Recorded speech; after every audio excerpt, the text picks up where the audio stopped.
All right. I invite you to turn with me to Hebrews 9. Hebrews 9. And also something to think about, I went ahead and told the morning class this. In case you don't know, the book of Hebrews has 13 chapters. So if you have some sort of suggestion of what you would think we would like to do next, just let me know sometime in the next month, and we'll think about it. So just FYI, I like to get your suggestions. I just think it's fair. Why should y'all have to sit through stuff that I want to talk about? Whatever. So today we're doing Hebrews 9, which is a continuation. Last week we discussed Jesus bringing in a better covenant, but something that this is just important to know that we can be tempted to forget, and we've discussed this in our Sunday morning class that has to do with grace and forgiveness. Ethan ran out of the auditorium a little. I don't know why. And that is, God is all powerful, but it's important to remember that he was not able to just yank forgiveness out of the air. Forgiveness, salvation had to be created, and it had to be created in a certain way in order for, a good illustration is, consider this. It took 6 days for God to create the world and everything in it, yet it took thousands of years for him to have the plan of salvation. I mean, that tells us something right there. I mean, it wasn't just something that he could, there it is. Oh, that's no big deal, just don't worry about it. No, it couldn't, because of what sin is. And so Jesus is the source of a better covenant. He's a better high priest. And today we're going to talk about he's also working in a better holy place, and he's able to get in there because of his better blood. So all this goes in on it. But as we progress in this, we have to think about the layout of the tabernacle. And that's what the writer does in Hebrews chapter 9, starting in verse 1. He says, "Now even the first covenant had regulations for worship in an earthly place of holiness, for a tent was prepared for the first section, in which were the lampstand and the table and the bread of the presence. It is called the holy place. Behind the second curtain was a second section called the most holy place, having the golden altar of incense and the ark of the covenant covered on all sides with gold, in which was a golden urn holding the manna, and Aaron's staff that budded, and the tablets of the covenant. Above it were the cherubim of glory overshadowing the mercy seat. Of these things we cannot now speak in detail." Okay, so go back to that tabernacle. Just think about the premise of the tabernacle to begin with. The tabernacle could not just be thrown out anywhere. There were regulations based on where the tabernacle could be. It had to be in the middle of the camp, and it had to face a certain way. Old Testament biblical pop quiz, remember what side that was? Had to face the east, had to face sunrise. So it had to be in a certain place in the camp at all times. And then it was divided. He doesn't go into here, but you had the outside courtyard where anybody could go in, because that's where the altar was, and that's where you went to present your sacrifices. Then you were able to go into the holy place, which had inside of it, you had a lampstand, which was, think of more like a candelabra. It had 12 different places for lamps to represent the 12 tribes of Israel. You also had the table of the bread of the presence. It was this table that they put 12 loaves of bread out on it every day, and the 12 loaves equated the 12 tribes of Israel. Then you go into the most holy place, and you have the altar of incense, which had to be burning 24/7. And the altar of incense would produce this type of smoke, which was yet another barrier of safety between man, the high priest, and the Ark of the Covenant, the mercy seat of God. And then you had the Ark of the Covenant, which inside the Ark of the Covenant, you had the staff that Aaron used to carry around with him that budded at one time. You had a jar full of manna that they kept as a remembrance. And then you had the tablets of the law inside the Ark of the Covenant. But then there was an oops. We lost the Ark of the Covenant. What happened to it? What do you think happened to it? I know I say it was lost until Steven Spielberg found it and put it in. Do what? That's right. There's a couple of.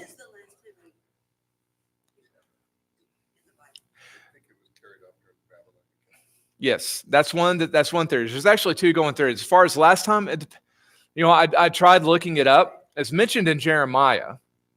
But again, Jeremiah is after it probably was taken, or about that time it was taken away, or after, depending on which one happened.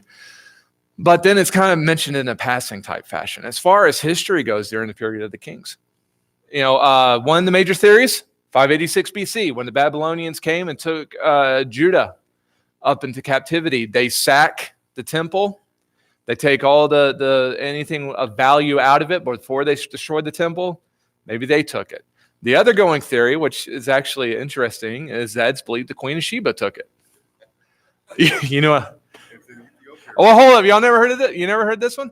Oh, the first time I saw this, it was on a travel channel show called, what's that one where the guy just goes on spontaneous adventures? I forget the name of it. Anyway, there is a temple in Ethiopia. I talked about this in a sermon once. There's a temple in Ethiopia, and you can see pictures of it. You can Google search it, and they'll show it to you. And it's called something along the lines of the Temple of the Ark of the Covenant or something like that. And ever since the Queen of Sheba yanked it from Jerusalem way back when she was courting Solomon, somehow or other, people think she got it and brought it to Ethiopia, where it has been ever since. And to this day, it is inside this temple. Nobody can see it. Only one person is able to go in there, the guardian of the Ark of the Covenant.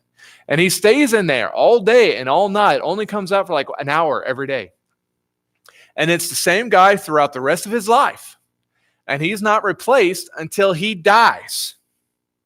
But yet nobody. Then we're messed up.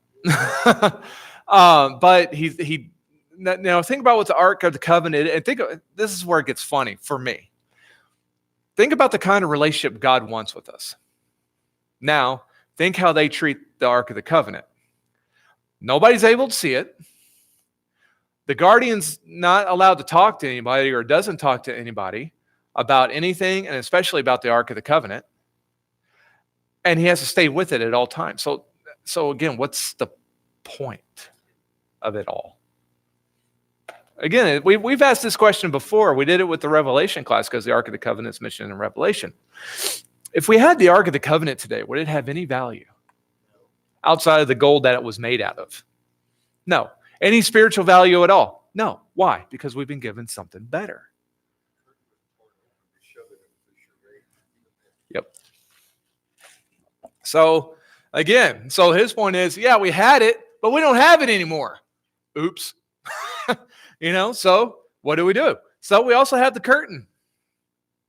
He continues in verse 6 where he says, these preparations having been thus made, the priests go regularly into the first section, performing their ritual duties. But into the second, only the high priest goes, and he but once a year, and not without taking blood, which he offers for himself and for the unintentional sins of the people. By this, the Holy Spirit indicates that the way into the holy places is not yet opened as long as the first section is still standing, which is symbolic for the present age. According to this arrangement, gifts and sacrifices are offered that cannot perfect the conscience of the worshiper, but deal only with food and drink and various washings, regulations for the body imposed until the time of Reformation. Okay, so you also had a curtain. Again, you have the division. A major theme of the law of Moses is separation. You cannot get around that theme in looking at the Old Testament. There is a separation. There's a separation between God and man. There's a separation between Levi and the rest of the nation. There's a separation between the outside of the tabernacle, the holy place, and the most holy place. You look at the law, we find out that Old Testament Jews were not even allowed to mix their fabrics. They weren't, today, if you look at a clothes tags, you got, you wear a shirt, 50% polyester, 50% synthetics, and cotton thrown in. Back then, they couldn't even mix that. It was all about separation, clean, unclean, righteous, unrighteous, holy, not holy. And it's all about that separation. But the priests worked in the holy place, high priest in the most holy place once a year. So it's a high priest only once a year. And also they had to have blood for himself for the unintentional sins of the people. So he only is able to go in based on a power of blood to first wash away his sins, so then he can go in and wash away the other sins. You look at that Day of Atonement chapter in Leviticus, again, it's interesting. Not only did he have to purify himself and purify the people, but he had to go in and purify the most holy place because of the corruption and sin of the people that they were surrounded by. And they had to do this every single year.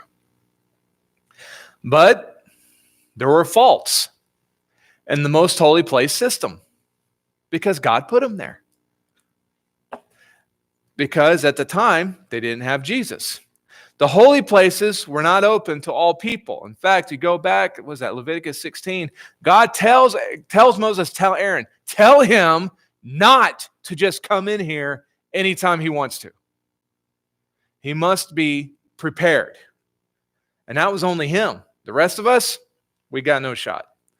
Gifts and offerings cannot perfect the conscience of the worshiper. Now, this is interesting. Because, again, you give something to God. What do we expect out of giving gifts to God? Do we expect anything? Imagine if you were sacrificing animals to God. Do you expect anything? If we still had to sacrifice animals for atonement, do we expect anything? Jewish system, you expected them to sin part. The heathen system, you expect to appease God. Mm-hmm. Do we expect anything out of the salvation we get?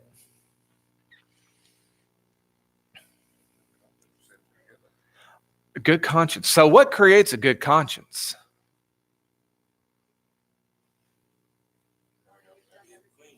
Do what? Yeah, there's a cleanliness there. Now, again, there were some very good Jews underneath the law of Moses. We've talked about this before. There were some people who really strove and were able to have a very close relationship with God. But what separated them from the rest? They didn't follow idolatry as one, but also, it doesn't even have to say go into idolatry. It's just not taking God for granted. We do communion every Sunday. And there's absolutely nothing wrong with that. In fact, there have been preachers, or I don't want to just limit it to preachers, there have been Christians throughout history that would take it every day on their own. But what's the danger of taking communion every week or every day?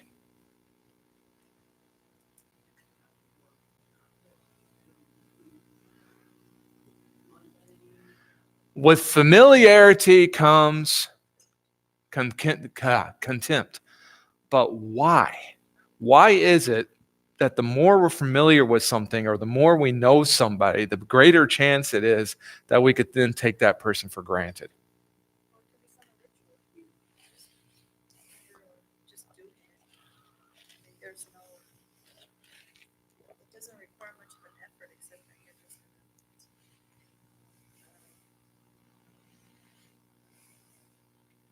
Yeah, y'all are right. It's okay. Speak boldly. You're correct. I mean, that's the thing. You do something all the time and all the time and all the time and all the time. It loses the power. It loses the punch. That's how come. So what does it take for that not to happen? No, because that's not necessarily good either. Because then we can forget the other way.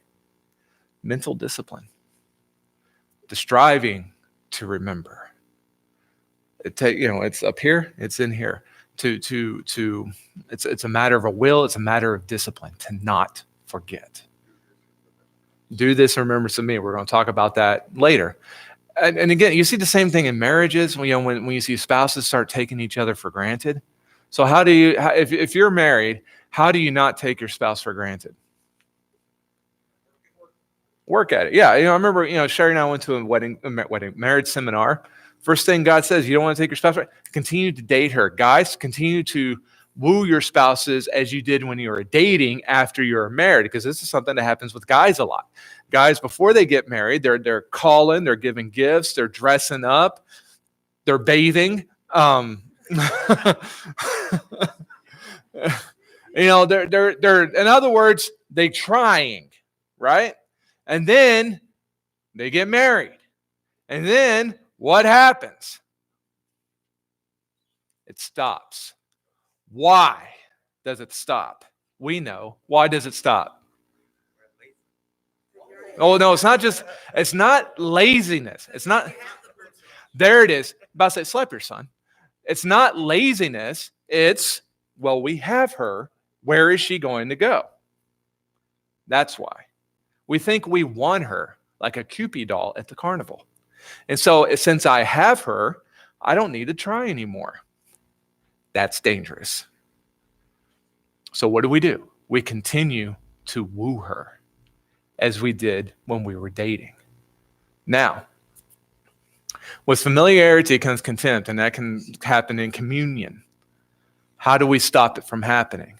By continuing to woo Christ like we did before we were baptized. By continuing to remember, by continuing to honor, by spending quality time with Christ. And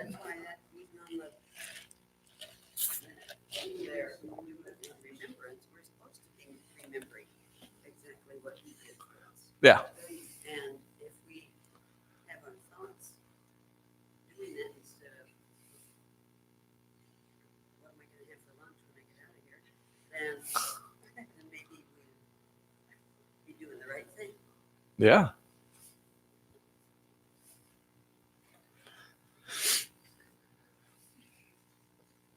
So those gifts, again, you get to the book of Malachi, the gifts were worthless. It actually happened before Malachi, but God just really pointed it out in the book of Malachi. You're offering me your blind animals. You're offering me your lame animals. Why are you doing that? They didn't take the sacrifices seriously anymore. And if we don't take the sacrifices seriously anymore, then what value do they have? None. Because it's not, if we learn anything else from the Bible, what is it? That it takes more than just an action to please God. It takes more than just giving to God that actually pleases God. It's the heart, it's the intent, it's the emotion, it's the motive behind the giving that God looks at as well. And so these are reasons why, just because you offered animals, it did not cleanse the conscience. You're going through that. It didn't cleanse the conscience. So what separates an old a law of Moses sacrifice with the sacrifice of Jesus in terms of cleansing our conscience?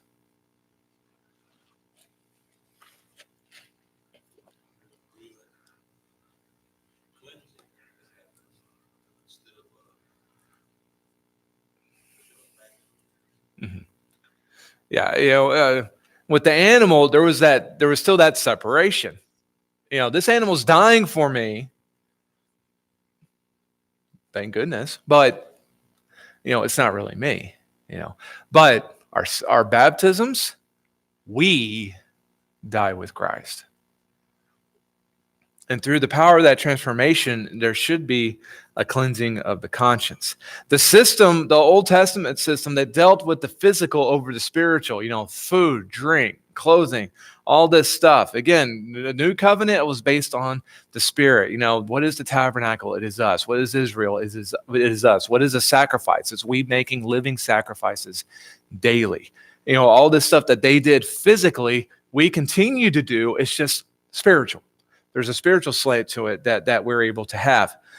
Until the time of the Reformation, that was in place. What does that mean? The kingdom of God, the age of the church, the fulfillment of the law. They had the old covenant. Now we have the new covenant. We have something better. Question or comment on that before we shove on?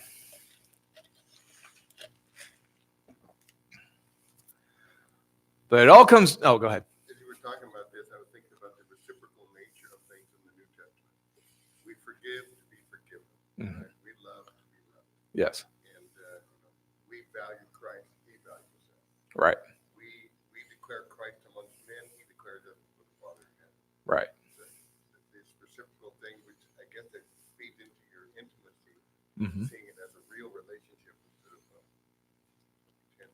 And again, the relationship back then, formal. The relationship we're able to have these days, personal.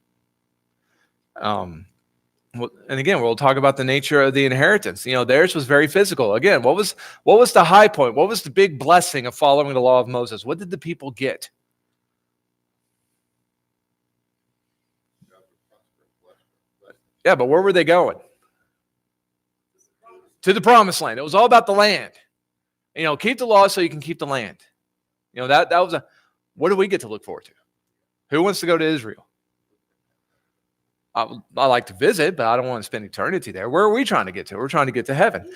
So do what? That's and so again, even that, the New Jerusalem, it's better than the old. I mean, all of it. It's all been upgraded. So he continues on. Now we get to talk about blood. It says, but when Christ appeared, this is verse 11, but when Christ appeared as a high priest of the good things that have come, then through the greater and more perfect tent, not made with human hands, that is not of this creation, he entered once for all into the holy places, not by means of the blood of goats and calves, but by means of his own blood, thus securing an eternal redemption. For if the blood of goats and bulls and the sprinkling of defiled persons with the ashes of a heifer sanctify for the purification of the flesh, how much more will the blood of Christ, who through the eternal Spirit offered himself without blemish to God, purify our conscience from dead works to serve the living God. Let's talk about the Jesus upgrade. He goes to a greater and more perfect tent or tabernacle. We're going to get a little deep now. Do we realize that this isn't the real world? Yeah. This world is not my home. I'm just a passing through. This is temporary. The biblical definition of life is something that does not have an end. This life, unless Christ come back, this life will end. That's right. This existence will end. Yes. The goal is to attain something that does not end. Last week we talked about how the things of this earth were shadows. It was shadows. The tabernacle and the law of Moses was a shadow of the things that Christ was going to do. It's a shadow. So what was Jesus doing? Jesus, when he was working his salvation, he's in the more perfect tabernacle, not made with human hands, not of this creation. Well, if that's not here, then where is it? I'm not talking about up north. I'm talking about heaven. It's up there. So it's in the more perfect tense, and he's in the reality. This is still just shadow. He's in the reality. He's entered once and for all into the holy places, not yearly. Day of Atonement had to take place yearly until Jesus' death on the cross. The cleansing of the tabernacle had to happen yearly because of the corruption of sin of the people. It all had to be cleansed. But Jesus only had to go once into the true holy places to offer a single sacrifice. He did not go into the holy place based on the power of blood from bulls and goats. Because remember, the high priest had to sacrifice for himself to cleanse himself of sin before he could stand before the Ark of the Covenant in the most holy place. He had to, because he was a sinner. Jesus, on the other hand, never committed a sin. He was baptized to fulfill righteousness, not because he had sin. That's what he told John the Baptist, to give us an example. Jesus never had to offer a burnt offering for sin. There were sacrifices made for him when he was a baby because that's what you did for a firstborn. But as far as sin offerings go, never had to make one because he didn't have sin. And so based on the power of his blood, he is able to stand before the holy place of God. And he's able to offer an eternal redemption instead of a temporary redemption, which based on the sin offerings would last until you committed the next sin, or as far as the Day of Atonement goes, you only had to do it once a year. So at the best, you're good for a year. At the least, it's until you sin again. But Jesus, again, only has to do it once for an eternal redemption. Right. Power. The blood of Jesus cleans better. They had this interesting bit out of the law of Moses, and you read about it in Numbers 19. It was the red heifer. You took a red heifer. Stop it. You took a red heifer outside of camp and you burnt it down to ashes. You mixed it with hyssop. You threw in some scarlet yarn. That's what God wanted them to do. And this was used for purification. That's what these references are referring to, the ashes of the heifer. It was used for purification. Purification for the waters of impurity if people were to touch a dead body, or just the sinful impurities of the people. This was what was used. Guess what? We don't do that. When I baptize somebody, I'm not sprinkling them with the ashes of a heifer. I don't have to go and buy a cow and burn it down. I know, right? Yeah. We have the blood of Christ, offered without blemish, purify our conscience to serve the living God. Even that's better. In verse 15, he says, therefore, he is the mediator of a new covenant. We talked about mediator last week. So that those who are called may receive the promised eternal inheritance, since a death has occurred that redeems them from the transgressions committed under the first covenant. For where a will is involved, the death of one who made it must be established. For a will takes effect only at death, since it is not in force as long as the one who made it is alive. Therefore, not even the first covenant was inaugurated without blood, for when every commandment of the law had been declared by Moses to all the people, he took the blood of calves and goats with water and scarlet wool and hyssop and sprinkled with both the book itself and all the people, saying, this is the blood of the covenant that God commanded for you. And in the same way, he sprinkled with the blood both the tent and all the vessels used in worship. Indeed, under the law, almost everything is purified with blood, and without the shedding of blood, there is no forgiveness of sin. So Jesus is a mediator of a new and better covenant. It's based, again, on an eternal inheritance. We're not looking for land. We're not looking for geography. We're not looking for real estate. We are looking for heaven. We're looking for the New Jerusalem. The death of Jesus redeems us from the first covenant. Why? Because of death, because of a will. Think about a will. What is a will, except for Hill? What's a will?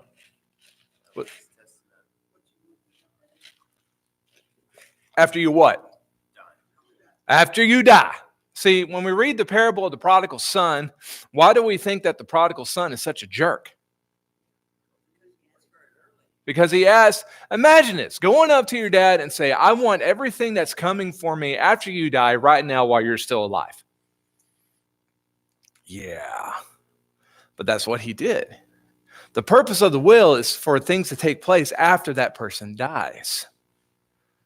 And again, so what does this mean? That means that the covenant wasn't fulfilled until Jesus died. Now, this is important, because there have been times in church history in which people have tried to say Jesus didn't actually die. But here's the kicker. If Jesus didn't actually die, we have nothing. If you mess with Jesus' free will, if you mess with Jesus' life and death, you take any of that away, you mess with our salvation. Jesus had to choose it. Jesus had to allow it to happen. And Jesus had to die. If any of that didn't happen, we don't have anything. People that think he didn't die, how do they explain that when he appeared again, he had scars here, but other than that, he was in No. He was crucified. He just didn't die. I know, but he had crown of thorns when he was. My favorite is the spear. When he appeared again. Yeah. Where were all those things? He swooned. He swooned. Joanne, you're a wonderful Spanish teacher, but medical person, I don't think so. Now, don't you know that if you're whipped within an inch of your life, as Isaiah tells us, so bad that you no longer resemble a human, and they nail you to a cross, and you're already sweating blood because that's how much stress you're under, and they jab a spear through your side, which probably went through the lungs and into the heart, don't you know that all you need to do is to lie down in a nice, cool cave for 3 days, and you're going to wake up as fresh as a daisy? Because all you do is faint. Yeah, that's what, I mean, honestly, it's called the swoon theory. That's actually going, it used to be, the more we learned about medical science, the more that kind of, come on. But that was the thing. Oh, he didn't die. He just swooned. Okay. But again, if he didn't die, we have nothing. And then the sad thing is that some of the people who try to pursue that call themselves Christians. But again, if you mess with any of that, you mess with our salvation. Because the only way the new covenant comes into being is if Jesus died that day. He had to, because that's the nature of a covenant. When they instituted the tabernacle, animals died and animals were sprinkled. The blood of animals were sprinkled onto the people. And that kicked it all off. The institution of the new covenant happened when Jesus died. And we get to take that on in a personal way when we're baptized into the blood of Christ, or into the death of Christ and arise a new creature. That's how all that happens. It has to do with death. It has to do with blood. Blood must be present at the inauguration of a covenant. Because you ever think about, why? Okay, fine, Jesus has to die, but why not just poison Jesus? Why not just do a quick shot, a quick spear thrust, a quick, shot with an arrow, poison Jesus, hang Jesus, do that? Why do that? Why crucify him? Why make him suffer and languish? It was humility, yeah. We needed blood. Hebrews quotes Exodus 24:8, which is that saying in verse, where'd it go? In verse 20, this is the blood of the covenant that God commanded for you. And then Moses goes out and he just starts sprinkling on all the people. I bet that was a fun day. You're going to go out and you're going to get covered with blood. Everything's covered with blood. The tabernacle's covered with blood. The holy place, most holy place, ark of the covenant, everything was covered with this blood to clean it.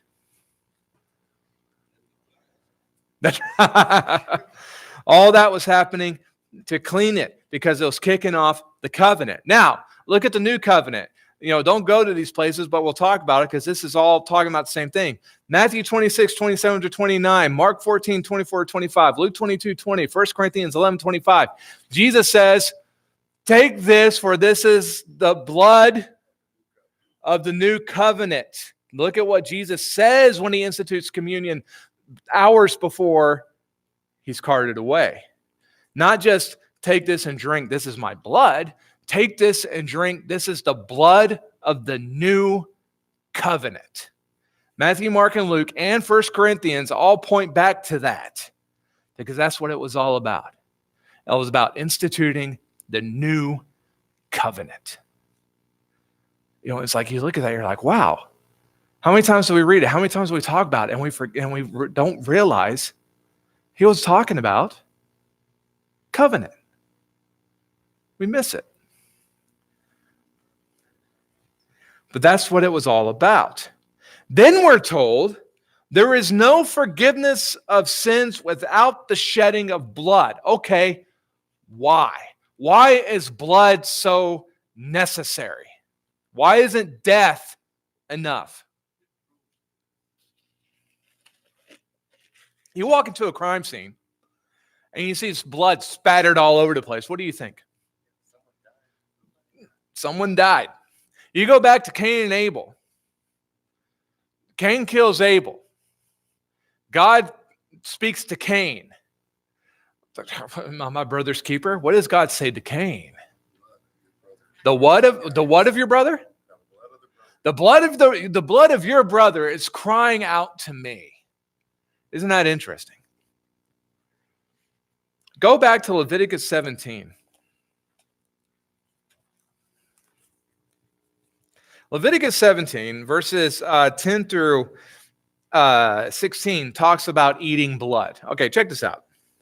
It says, if anyone of the house of Israel or of the strangers who sojourn among them eats any blood, I will set my face against that person who eats blood and will cut him off from among his people. For the life of the flesh is in the blood, and I have given it for you on the altar to make atonement for your souls, for it is the blood that makes atonement by the life. Therefore, I have said to the people of Israel, no person among you shall eat blood, neither shall any stranger who sojourns among you eat blood. Anyone also of the people of Israel, of the strangers who sojourn among them, who takes in hunting any beast or bird that may be eaten, shall pour out its blood and cover it with earth. For the life of every creature is its blood. Its blood is its life. Therefore, I have said to the people of Israel, you shall not eat the blood of any creature, for the life of every creature is its blood. Whoever eats it shall be cut off, and every person who eats what dies of itself or what is torn by beasts, whether he is a native or a sojourner, shall wash his clothes and bathe himself in water and be unclean until the evening. Then he shall be clean. But if he does not wash them or bathe his flesh, he shall bear his iniquity. Okay, talk to me about how God feels about blood. Oh, no. It's not. No, no, blood is good. Yeah, the life is in the blood. Who's the blood for? Or what is the blood for? Life and atonement. That's what it's for. Now, I don't like boot leather steaks. Is that what God's talking about here? Okay, what's God talking about? Blood pudding, blood sausage, these types of things. Or drinking it and for anything. But, say, well, who would want to drink blood? There's been some freaky religious rites through the history of the world. Let's just say that. And some people just like it, yeah.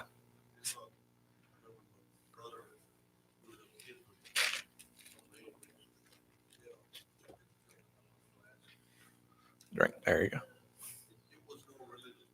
No, he just did it because he liked it. Yeah.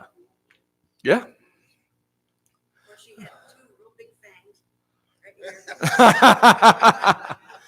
Did he bite the head off the chicken? The blood had a purpose. Now, again, what would happen back in the day is, these days, if you go hunting, that you would slit the throat and drain the blood from it. But back in the day, and I guess in some parts of the world, maybe even today, I don't know, they would instead strangle the animals. Strangle the animals and then cook it without bleeding them at all. And so that's what God's like, no, don't do that. Don't do that. No. Dispose of the blood. Because life is in the blood. Blood is for your atonement. This is not just for you to play around with and to eat or to take. There's a serious nature of blood. Blood is a sign of life. If it's inside your body, chances are you're living. But if it's outside your body, there's no surviving that. Okay? So the new covenant, or any covenant, was instituted by blood. So why does shedding of blood need to be present for forgiveness of sins? Combine what Leviticus 17 just told us and think about Romans 6:23, which is the wages of sin is death. What is this telling us about the nature of forgiveness?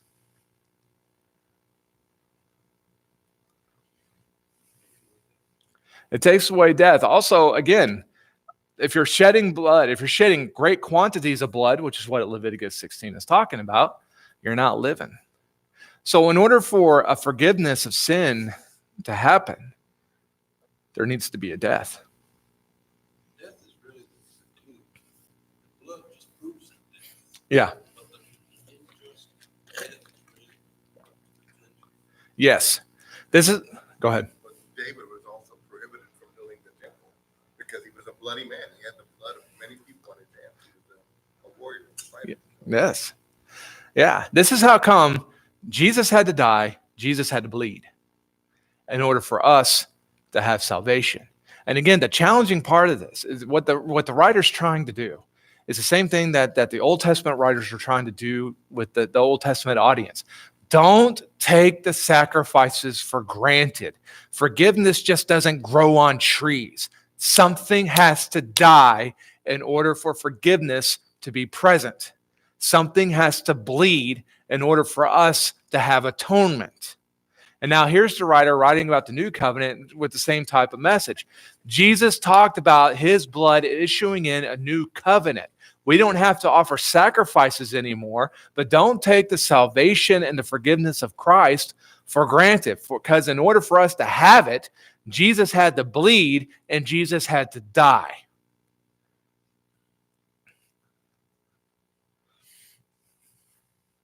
Blood is the essence of life. Something must die or pay the wage of sin, which is death, for forgiveness to take place.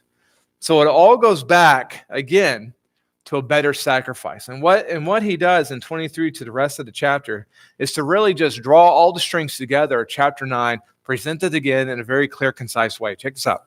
It says, thus it was necessary for the copies of the heavenly things to be purified with these rites, but the heavenly things themselves with better sacrifices than these.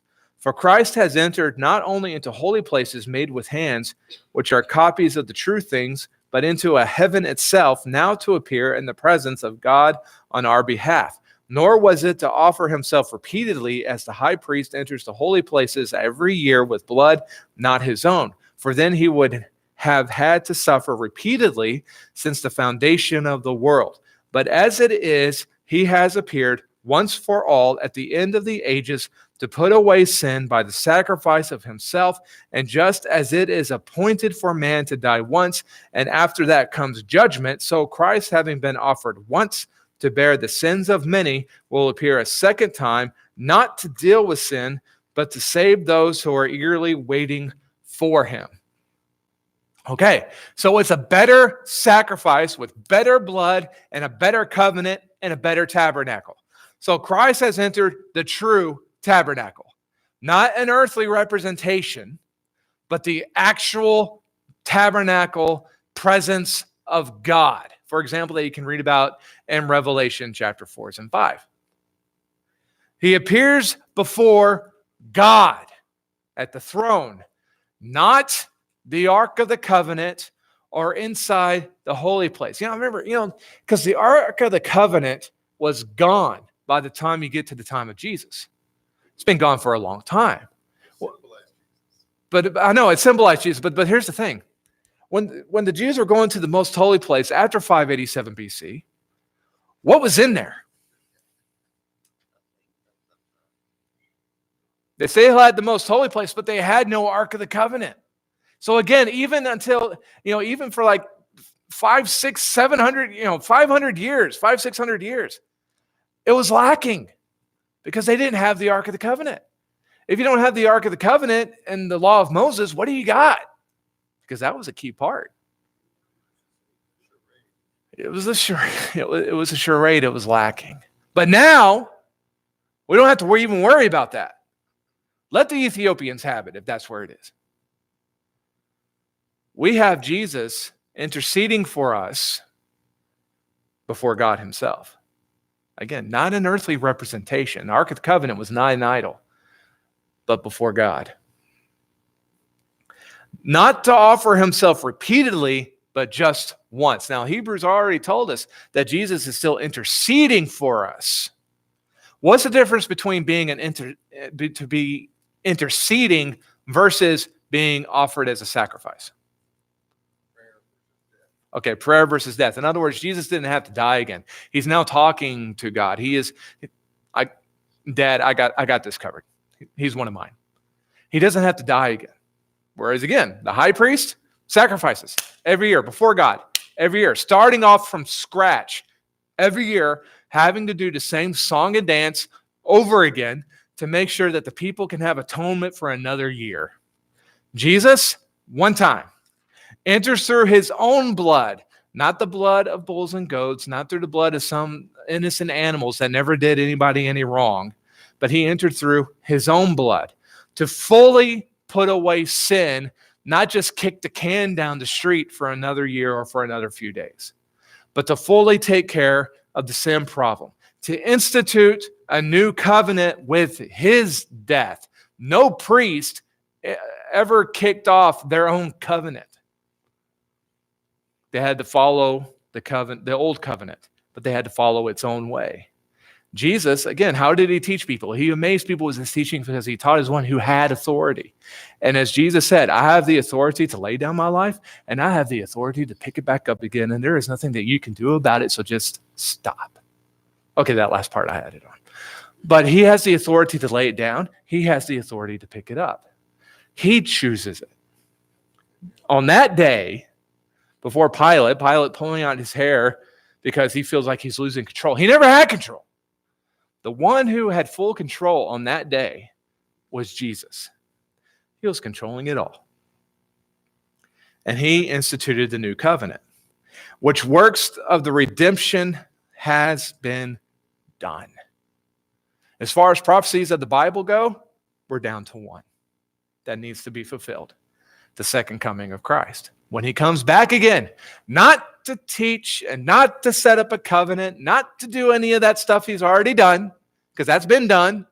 When he's coming back, it's to bring all of us home. And that's the glory of it.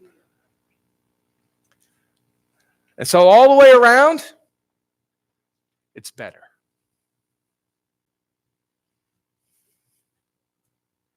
Next week, if we're going to talk about a better tabernacle and better blood, then it begs to reason that we're going to talk about a better sacrifice.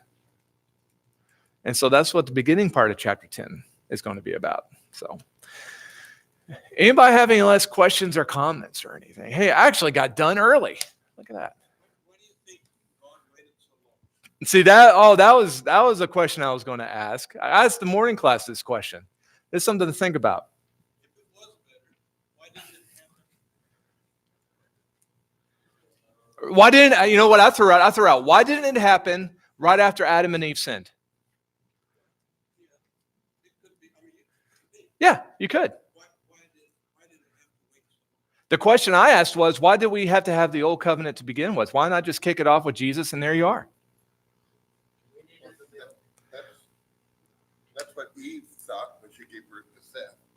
But I think God was looking for faithful people to set this all up and to carry it through. Because he needed a faithful family, he needed a faithful nation, he needed a faithful bloodline. He needed otherwise we see all through the Bible we have Satan through Pharaoh and different people trying to kill all the firstborn, kill all the male children again and again and again, try to keep it from happening. Mm-hmm.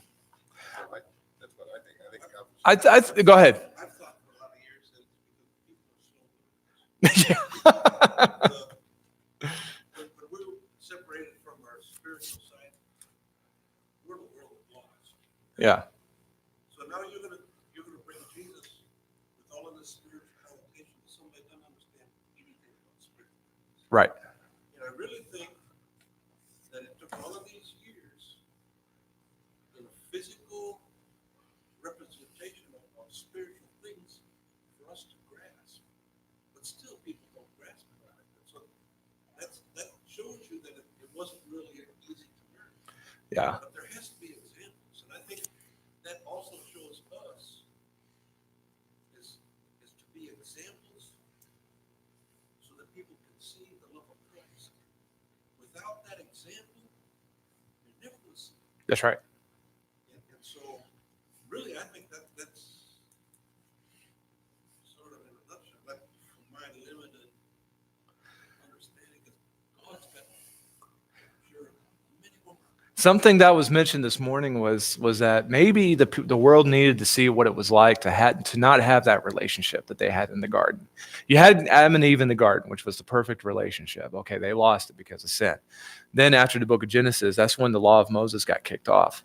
So, but with what the law of the old covenant, the people needed to see and remember that, okay, we have this, a relationship with God is possible under the old covenant, but obviously this is not the same that they had.